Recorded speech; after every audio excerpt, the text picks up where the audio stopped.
নিস্তব্ধ রাত, পারস্য উপসাগরের হিমশীতল হাওয়ায় মিশে আছে এক অদ্ভুত বারুদের গন্ধ। যে জলপথ দিয়ে পুরো বিশ্বের অর্থনীতির শ্বাস প্রশ্বাস চলে তা আজ এক অদৃশ্য মৃত্যু ফাঁদে পরিণত হয়েছে। একদিকে বিশ্বের সবচেয়ে ক্ষমতাধর পরাশক্তি, যাদের ইশারায় পৃথিবীর মানচিত্র বদলে যায়। অন্যদিকে এমন একটি রাষ্ট্র যাদের নিয়ে পশ্চিমা গণমাধ্যমগুলো প্রতিনিয়ত প্রচার করছে যে তারা নাকি একেবারে ধ্বংসের দ্বারপ্রান্তে। খোদ মার্কিন প্রেসিডেন্ট যাকে একটি পতনের রাষ্ট্র বলে আখ্যা দিয়েছেন, কিন্তু হিসাবের খাতায় এক অদ্ভুত এবং রোমহর্ষক অসামঞ্জস্য দেখা যাচ্ছে। যে রাষ্ট্রের অর্থনীতি খাদের কিনারায়, তারাই কিনা বিশ্বের সবচেয়ে শক্তিশালী সামরিক বাহিনীর শত শত কোটি ডলারের খেলনাগুলোকে চোখের পলকে ধুলোয় মিশিয়ে দিচ্ছে। একটি দেশের কথিত পতনের শব্দ শুনতে গিয়ে পুরো পশ্চিমা বিশ্ব কি নিজেদেরই এক ভয়াবহ অর্থনৈতিক মহাবিপর্যয়ের দিকে ঠেলে দিচ্ছে? প্রশ্ন হলো, শান্তির মুখোশের আড়ালে ভূরাজনীতির এই স্নায়ুক্ষয়ী খেলায় আসলে কে কার ফাঁদে পা দিয়েছে? আজকের এই বিশেষ এবং সুদীর্ঘ প্রতিবেদনে আমরা উন্মোচন করব সেই গভীর রহস্যের জাল। আমরা তুলে আনবো এমন কিছু তথ্য যা মূলধারার সংবাদ মাধ্যমগুলো অত্যন্ত সুকৌশলে এড়িয়ে যাচ্ছে। স্বাগতম দেশজগৎ দিগন্তে। বিগত 2 মাস ধরে মধ্যপ্রাচ্যের তপ্ত বালুকাময় প্রান্তর এক অভূতপূর্ব নীরব এবং ভয়াবহ সংঘাতের সাক্ষী হচ্ছে। শুরুটা হয়েছিল গত 28 ফেব্রুয়ারি, কিন্তু এই ভূরাজনৈতিক ঝড়ের মূল কেন্দ্রবিন্দুতে পরিণত হয়েছে 10 এপ্রিলের সেই দিনটি, যেদিন ওয়াশিংটন একটি অত্যন্ত আগ্রাসী সিদ্ধান্ত গ্রহণ করে। তাদের লক্ষ্য ছিল পরিষ্কার, প্রতিপক্ষকে ভাতে মারা। পারস্য উপসাগরের নীল জলে কড়া নৌ অবরোধ আরোপ করে তেহরানের তেল রপ্তানির ত্রুটি চেপে ধরার এক ভয়াবহ নীল নকশা বাস্তবায়নের চেষ্টা করা হয়। মার্কিন ট্রেজারি ডিপার্টমেন্ট এবং সামরিক বাহিনী যৌথভাবে সমুদ্রে ভাসমান জাহাজগুলোর উপর চরম নিয়ন্ত্রণ আরোপ করে। কিন্তু তারা হয়তো ভুলে গিয়েছিল যে দেয়ালে পিঠ ঠেকে গেলে একটি স্বাধীন জাতি কতটা ভয়ঙ্কর হয়ে উঠতে পারে। তেহরান এর জবাবে এমন এক চাল চালল যা ওয়াশিংটনের বাঘা বাঘা নীতি নির্ধারকদের রাতের ঘুম কেড়ে নিয়েছে। তারা হরমুজ প্রণালীর নিয়ন্ত্রণ সম্পূর্ণ নিজেদের হাতে তুলে নিল। দর্শক, মনে রাখবেন, এই প্রণালীটি কোনো সাধারণ জলপথ নয়, এটি হচ্ছে বৈশ্বিক অর্থনীতির জুগলার ভেইন বা প্রধান ধমনী। সারা বিশ্বের প্রায় 20% তেল ও গ্যাস এই একটিমাত্র সরু জলপথ দিয়ে পরিবাহিত হয়। অবরোধের প্রথম ধাক্কাতেই আন্তর্জাতিক জ্বালানি বাজারে যেন আগুন ধরে গেল। ব্রেন্ট ক্রুডের দাম লাফিয়ে লাফিয়ে ব্যারেলে $126 পৌঁছে গেল, যা আগের তুলনায় প্রায় দ্বিগুণ। বিশ্বব্যাপী মূল্যস্ফীতি এমন এক পর্যায়ে পৌঁছালো যে উন্নত বিশ্বের দেশগুলো তাদের নাগরিকদের নিত্য প্রয়োজনীয় পণ্যের যোগান দিতে হিমশিম খেতে শুরু করলো। ওয়াশিংটনের পরিকল্পনা ছিল অত্যন্ত দ্রুত একটি অপারেশনাল বিজয় অর্জন করা। মার্কিন প্রতিরক্ষামন্ত্রী পিট হেগসেট এক টেলিভিশন ভাষণে অত্যন্ত দাম্ভিকতার সাথে ঘোষণাই করে দিলেন, ইতিহাসে কখনোই কোনো দেশের সামরিক বাহিনীকে এত দ্রুত এবং কার্যকরভাবে নিষ্ক্রিয় করা হয়নি। কিন্তু আসল রহস্য লুকিয়ে আছে অন্যখানে। পশ্চিমা মিডিয়াগুলো বলছে তেহরানের তেল মজুত করার ক্ষমতা নাকি ফুরিয়ে আসছে। কায়রোস এবং কেপলারের মতো আন্তর্জাতিক বাজার বিশ্লেষক সংস্থাগুলোর স্যাটেলাইট ইমেজে দেখা যাচ্ছে খার্গ আইল্যান্ডের মূল টার্মিনালে স্টোরেজ প্রায় শেষ। সমুদ্রে ভাসমান বিশাল বিশাল ট্যাঙ্কারগুলো অপরিশোধিত তেলে পরিপূর্ণ হয়ে অলস বসে আছে। উচ্চ ম্যাকেনজি বিশ্লেষকরা সতর্ক করে বলেছেন, পরিস্থিতি এভাবে চলতে থাকলে আগামী কয়েক সপ্তাহের মধ্যে বাধ্য হয়ে অনেক তেলকূপের উৎপাদন চিরতরে বন্ধ করে দিতে হবে, যা এই প্রাচীন শিল্পের জন্য এক দীর্ঘমেয়াদী মহাবিপর্যয় ডেকে আনবে। কিন্তু এই খাদের কিনারায় দাঁড়িয়েও তারা কেন মাথা নত করছে না? কেন তারা এই চরম আত্মঘাতী পথ বেছে নিয়েছে? এই প্রশ্নের উত্তর খুঁজতে হলে আমাদের ভূরাজনীতির সেই অদৃশ্য দাবা খেলার দিকে তাকাতে হবে, যেখানে পরাশক্তিগুলো নিজেদের আধিপত্য বিস্তারের জন্য প্রতিনিয়ত ছক কষছে। হরমুজ প্রণালী বন্ধ হয়ে যাওয়ার পর বৈশ্বিক অর্থনীতি যখন ধুঁকছে, তখন আমেরিকা তড়িঘড়ি করে একটি আন্তর্জাতিক সামরিক জোট গঠনের প্রস্তাব দেয়। নাম দেওয়া হয় মেরিটাইম ফ্রিডম কনস্ট্রাক্ট বা MFC। তাদের উদ্দেশ্য ছিল মিত্রদের সাথে নিয়ে সামরিক শক্তি প্রদর্শনের মাধ্যমে এই প্রণালীটি জোরপূর্বক খুলে দেওয়া। কিন্তু এখানেই ঘটেছে শতাব্দীর সবচেয়ে বড় ভূরাজনৈতিক চমক।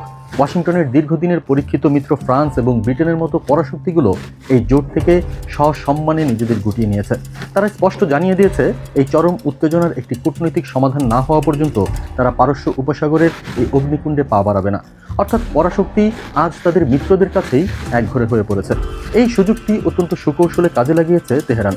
তাদের নবনির্বাচিত সর্বোচ্চ নেতা মোস্তফা খামেনি জাতির উদ্দেশ্যে দেওয়া এক বার্তায় অত্যন্ত শীতল কিন্তু দৃঢ় কণ্ঠে ঘোষণা করেছেন যে এই জলপথের ওপর তাদের নিয়ন্ত্রণ কোনো অবস্থাতেই শিথিল হবে না। তিনি মার্কিনীদের উদ্দেশ্যে যে হুঁশিয়ারি উচ্চারণ করেছেন তা আক্ষরিক অর্থেই রোমহর্ষক। হাজার হাজার কিলোমিটার দূর থেকে আসা বিদেশিদের এই জলপথে কোনো স্থান নেই, তাদের স্থান কেবল এর জলের তলদেশে। এমনকি জাপানের প্রধানমন্ত্রী সানাই তাকাইচি যখন ইরানি প্রেসিডেন্টের সাথে কথা বলে তাদের জাহাজের নিরাপদ যাত্রার নিশ্চয়তা চাইলেন, তখন তাকেও জানিয়ে দেওয়া হয় যে আগে ওয়াশিংটনকে তার আচরণ পরিবর্তন করতে হবে। অর্থাৎ তারা কূটনীতির পথ খোলা রাখলেও শর্ত নির্ধারণ করছে নিজেদের মতো করে। বিশ্লেষকরা যা বলছেন তা শুনলে চমকে উঠবেন। এই অনড় অবস্থানের পেছনে রয়েছে এক শতাব্দীর পুরনো ক্ষোভ এবং বঞ্চনার ইতিহাস। 1908 সালে প্রথম তেল আবিষ্কারের পর থেকেই পশ্চিমাদের শূন দৃষ্টি ছিল এই সম্পদের ওপর। 1953 সালে শুধুমাত্র তেলের নিয়ন্ত্রণ নিজেদের হাতে নেওয়ার অপরাধে সিআইএ এর প্রত্যক্ষ মদদে একটি নির্বাচিত সরকারকে উৎখাত করা হয়েছিল। 1979 সালের ইসলামিক বিপ্লবের সময়ও এই তেল শ্রমিকরাই ধর্মঘট করে একটি সাম্রাজ্যের পতন ঘটিয়েছিল। সেই ঐতিহাসিক শিক্ষা থেকেই তারা আজ উপলব্ধি করেছে যে আপোষ করলে তাদের অস্তিত্বই বিলীন হয়ে যাবে। পর্দার আড়ালে পাকিস্তান মধ্যস্থতার চেষ্টা করলেও তেহরান অত্যন্ত ঠান্ডা মাথায় সময় ক্ষেপণ করছে, কারণ তারা জানে এই স্নায়ুযুদ্ধে সময় যত গড়াবে আমেরিকার অভ্যন্তরীণ অর্থনীতিতে তত বেশি রক্তক্ষরণ হবে। এবার আসুন আমরা দেখি এই সংঘাতের ময়দানে আসলে কী ঘটছে। যে সামরিক অহংকারের উপর ভিত্তি করে ওয়াশিংটন এই অগ্নিকুণ্ডে ঝাঁপ দিয়েছিল তার বাস্তব চিত্রটি কতটা ভয়াবহ। সিএসআই এর এক এক্সক্লুসিভ গোপন প্রতিবেদন যে তথ্য সামনে এনেছে তা পেন্টাগনের ঘুম হারাম করার জন্য যথেষ্ট। গত 27 মার্চ সৌদি আরবের অত্যন্ত সুরক্ষিত প্রিন্স সুলতান বিমান ঘাঁটিতে যে অপ্রত্যাশিত আকাশপথের অভিযান চালানো হয় তাতে আমেরিকার প্রায় 700 মিলিয়ন বা 70 কোটি ডলার মূল্যের একটি অত্যাধুনিক E-3 অ্যাওয়াক্স রেডার বিমান সম্পূর্ণ ধ্বংস হয়ে যায়। এটি কোনো সাধারণ বিমান ছিল না, এটি ছিল একটি সম্পূর্ণ, এর কাজই ছিল শত শত কিলোমিটার দূর থেকে যে কোনো বিপদ শনাক্ত করা। কিন্তু আশ্চর্যের বিষয় হলো এই মহা অত্যাধুনিক প্রযুক্তিটি নিজের দিকে ধেয়ে আসা বিপদই টের পায়নি। ক্ষতির পরিসংখ্যান এখানেই শেষ নয়। এই 2 মাসের সংক্ষিপ্ত সংঘাতে পশ্চিমা সামরিক সরঞ্জামের ক্ষয়ক্ষতির পরিমাণ দাঁড়িয়েছে প্রায় 2.3 বিলিয়ন থেকে 2.8 বিলিয়ন ডলারে। এর মধ্যে রয়েছে অত্যন্ত শক্তিশালী থার্ড মিসাইল ডিফেন্স সিস্টেমের বিশাল রেডার যা সম্পূর্ণ ধূলিসাৎ হয়ে গেছে। সবচেয়ে হাস্যকর এবং চরম অপ্রীতিকর পরিস্থিতি তৈরি হয়েছে কুয়েতে। সেখানে চরম আতঙ্ক এবং বিভ্রান্তিতে পড়ে মার্কিন বাহিনী ফ্রেন্ডলি ফায়ার বা নিজেদের আঘাতেই নিজেদের 3টি F-15 যুদ্ধবিমান ধ্বংস করে ফেলেছে। তবে এই সংঘাতের আসল বিপদ লুকিয়ে আছে অসম অর্থনৈতিক সমীকরণে। ভাবুন তো, আকাশে উড়ন্ত মাত্র $50,000 মূল্যের একটি সাধারণ শাহেদ ড্রোনকে প্রতিহত করতে আমেরিকা ছুটছে তাদের অত্যাধুনিক প্যাট্রিয়ট মিসাইল, যার প্রতিটির মূল্য প্রায় $40 লাখ। গত 4 বছরে ইউরোপের মিত্রদের তারা যত মিসাইল দিয়েছে এই সংঘাতের মাত্র 4 দিনেই তার চেয়ে বেশি মিসাইল তাদের আকাশে ছুটতে হয়েছে। অবশ্যই এই কঠিন অবরোধের কারণে তেহরানের অভ্যন্তরীণ অর্থনীতিতেও এক চরম মানবিক বিপর্যয় নেমে এসেছে। সিএনএনের এক মর্মান্তিক প্রতিবেদন অনুযায়ী ইন্টারনেট ব্ল্যাকআউটের কারণে ফ্রিল্যান্সার এবং অনলাইন ব্যবসায়ীরা আজ সম্পূর্ণ কর্মহীন। ইস্পাত এবং টেক্সটাইল কারখানাগুলোতে কাঁচামালের তীব্র সংকট দেখা দেওয়ায় মারাল সানাত বা বরুজেরদের মতো বৃহৎ শিল্প প্রতিষ্ঠানগুলো বাধ্য হচ্ছে হাজার হাজার কর্মী ছাঁটাই করতে। বেকারত্ব ভাতা চেয়ে আবেদন করেছেন প্রায় 1,47,000 মানুষ, যা গত বছরের তুলনায় 3 গুণ। জাতিসংঘের উন্নয়ন কর্মসূচির মতে নতুন করে আরও প্রায় 41 লাখ মানুষ চরম দারিদ্র্যের শিকার হতে পারে। মূল্যস্ফীতি 72% ছাড়িয়ে গেছে। কিন্তু এত অবর্ণনীয় কষ্টের পরও জাতির মনস্তত্ত্বে এক বিন্দু ফাটল ধরানো যায়নি। তারা এই চরম পরিস্থিতিকে তাদের অস্তিত্ব রক্ষার চূড়ান্ত পরীক্ষা হিসেবে গ্রহণ করেছে। তাহলে চরম পরিণতিটি আসলে কার জন্য অপেক্ষা করছে? গত 29 এপ্রিল যখন ক্যাপিটাল হিলে মার্কিন কংগ্রেসের হাউস আর্মড সার্ভিসেস কমিটির শুনানি চলছিল, তখন প্রতিরক্ষামন্ত্রীকে রীতিমতো তুলোধুনো করেন খোদ মার্কিন আইন প্রণেতারা। পেন্টাগন দাবি করেছিল যে এই সংঘাতে তাদের খরচ হয়েছে মাত্র $25 বিলিয়ন। কিন্তু ডেমোক্রেট আইন প্রণেতা এবং শীর্ষ অর্থনীতিবিদরা এই হিসাব শুনে রীতিমতো ক্ষোভ প্রকাশ করেছেন। প্রতিনিধি পরিষদের সদস্য রো খান্না সরাসরি বলে দিয়েছেন পেন্টাগনের এই হিসাব সম্পূর্ণ ভুল এবং বিভ্রান্তিকর। হার্ভার্ডের শীর্ষ অর্থনীতিবিদ লিন্ডা বিলমেস, যিনি ইরাক সংঘাতের খরচের সবচেয়ে নিখুঁত ভবিষ্যৎবাণী করেছিলেন, তিনি একটি ভয়াবহ সতর্কবার্তা দিয়েছেন। তার মতে দীর্ঘমেয়াদী প্রভাব, ভেটেরানদের চিকিৎসা এবং অস্ত্রের মজুদ পুনরায় গড়ে তোলার খরচ মিলিয়ে এই বৈশ্বিক উত্তেজনার প্রকৃত খরচ $1 ট্রিলিয়ন বা $1 লাখ কোটি ছাড়িয়ে যাবে। এই $1 লাখ কোটি ধাক্কা সরাসরি এসে পড়ছে আমেরিকার সাধারণ নাগরিকদের ঘাড়ে। হরমুজ পণ্য বন্ধ থাকায় আমেরিকার সাধারণ মানুষের ব্যবহারের জ্বালানি তেলের দাম প্রতি গ্যালনে $4.23 গিয়ে ঠেকেছে, যা বিগত বহু বছরের মধ্যে সর্বোচ্চ। তেলের দাম 40% বেড়ে যাওয়ায় পরিবহন খরচ আকাশ ছুঁয়েছে, যার ফলে সুপারমার্কেটে প্রতিটি খাবারের দাম সাধারণ মানুষের নাগালের বাইরে চলে যাচ্ছে। হিসাব করে দেখা গেছে প্রতিটি মার্কিন পরিবারকে এই ভূরাজনৈতিক ভুলের কারণে গড়ে প্রায় $5,000 অতিরিক্ত অর্থনৈতিক বোঝা বহন করতে হবে। এর রাজনৈতিক প্রভাবও অত্যন্ত সুদূরপ্রসারী। রয়টার্স এবং ইপসোসের জরিপে দেখা গেছে জীবনযাত্রার ব্যয় নিয়ন্ত্রণে বর্তমান মার্কিন প্রশাসনের নীতির প্রতি সমর্থন জানিয়েছেন মাত্র 22% নাগরিক। নিজের রাজনৈতিক ক্যারিয়ার এবং দেশের ডুবন্ত অর্থনীতি বাঁচাতে ট্রাম্প প্রশাসন বাধ্য হয়ে আগামী বছরের জন্য $1.5 ট্রিলিয়ন এক বিশাল প্রতিরক্ষা বাজেট চেয়েছে, যা দ্বিতীয় বিশ্বযুদ্ধের পর সর্বোচ্চ।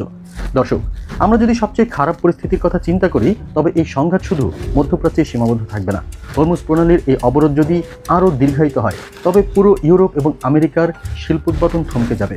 একটি পরাশক্তি তাদের সমস্ত অত্যাধুনিক অস্ত্র এবং প্রযুক্তি নিয়েও একটি উন্নয়নশীল দেশের ভৌগোলিক এবং কৌশলগত সুবিধার কাছে কীভাবে জিম্মি হয়ে পড়তে পারে, এটি তার সবচেয়ে বড় এবং ভয়াবহ উদাহরণ। ভিডিওর শুরুতে আমরা যে প্রশ্নটি করেছিলাম, কে হারছে এই স্নায়ুযুদ্ধে, উত্তরটি অত্যন্ত পরিষ্কার। একটি দেশ হয়তো তাদের কারখানা এবং অবকাঠামো হারাচ্ছে, কিন্তু তারা তাদের সার্বভৌমত্ব এবং বিশ্ব রাজনীতিতে নিজেদের অপরিহার্য অবস্থান নিশ্চিত করছে। অন্যদিকে হাজার হাজার মাইল দূরে থাকা একটি পরাশক্তি তাদের শত শত কোটি ডলারের সমরাস্ত্র, নিজেদের অর্থনীতি এবং বিশ্বজুড়ে তাদের একক আধিপত্যের মুকুট সব কিছুই হারাতে বসেছে। ভূরাজনীতির এই মহাপ্রলয়ে আমরা হয়তো এক মেরুকেন্দ্রিক বিশ্ব ব্যবস্থার চূড়ান্ত পতন এবং এক নতুন বহুমেরু বিশ্বের জন্ম দেখতে পাচ্ছি। বিশ্ব রাজনীতির এই রোমহর্ষক মোড় এবং পরাশক্তির এই অকল্পনীয় কৌশলগত বিপর্যয় নিয়ে আপনাদের কি মতামত?